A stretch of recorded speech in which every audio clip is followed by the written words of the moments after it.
वडोदरा का सावली आज सुबह से ही सुर्खियों में है। लसुंगरा इलाके की एक केमिकल फैक्ट्री में आज सुबह पहले जहरीली गैस का रिसाव हुआ। प्रशासन और कंपनी की टीम ने बड़ी मशक्कत के बाद गैस लीकेज तो रोक लिया, लेकिन उसे कुछ ही देर बाद फैक्ट्री में अचानक आग लग गई। आग इतनी भीषण थी कि धुएं का गुबार देखने को मिला। घटना की जानकारी मिलते ही दमकल विभाग की टीमें मौके पर पहुंच चुकी है और आग बुझाने का काम युद्ध स्तर पर जारी है। राहत की बात यह है कि शुरुआती जानकारी के मुताबिक अब तक किसी के हताहत होने की जानकारी इसमें नहीं है। आग किन कारणों से लगी है यह अभी स्पष्ट नहीं हो पाया है। गैस लीकेज और आग के बीच कोई कनेक्शन है या नहीं, इसकी जांच की जाएगी।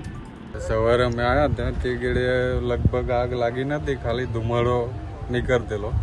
તો પછી આ લોકોએ કીધું કે હવે કંઈ છે નહીં, તો અમે રિટર્ન જતા રહ્યા।